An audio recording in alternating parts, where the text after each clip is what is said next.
One statement, and suddenly politics, international law, and diplomacy collided. Well, that's exactly what happened after New York City's mayor, Zoran Mamdani, he spoke about Israeli Prime Minister Mr. Benjamin Netanyahu. His remarks have now triggered reaction from Israel, the White House, and political leaders across America. Mr. Mamdani said that if Mr. Netanyahu visited New York during the United Nations General Assembly, then this administration it would take serious arrest warrant issued by the International Criminal Court (ICC). He described Mr. Netanyahu as being the subject of allegations related to war crimes and crimes against humanity. Well, his comments immediately became international headlines because they touched upon one of the most sensitive diplomatic issues in the global politics today. In fact, the response it came quick. The Israeli Prime Minister's office rejected the ICC's authority and called the court's warrant illegitimate.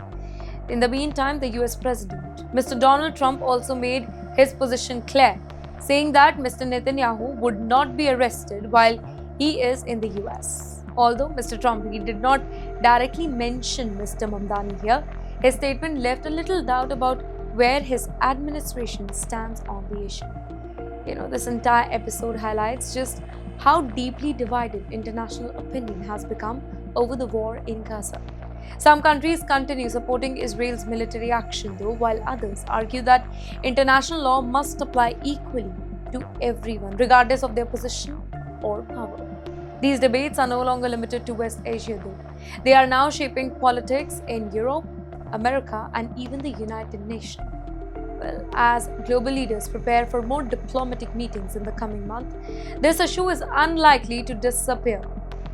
Instead, it could become one of the biggest political stories to watch in the weeks ahead. Can you imagine planning an international holiday, booking your flight, packing your bags, and then receiving an official government warning asking you to think twice before traveling?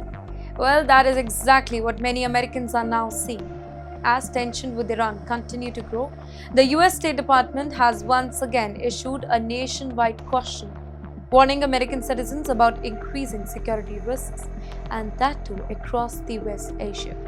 Well, the advisory says that travelers should be prepared for sudden flight cancellation, airspace closure, travel delays, and rapidly changing security conditions.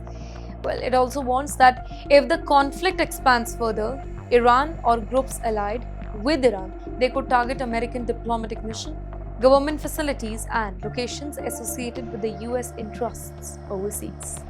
Now, this does not mean that every American abroad is immediately in danger, but it does show how seriously Washington is viewing the current situation. Governments usually issue such nationwide advisory only when they believe events could change very quickly. In today's interconnected world, one military strike can affect commercial flights, business travel, tourism, and even students studying abroad. Airlines may change the routes overnight. Insurance costs can increase. Some countries may tighten security at the airport. Others may ask the citizen to avoid certain region completely. And this warning is not only important for Americans. People from many countries, including India, often travel through Gulf airports while flying to Europe or maybe North America. And yes, that is why developments in West Asia are being watched very closely around the globe. Because when regional tension rises, the impact is rarely limited to just one nation.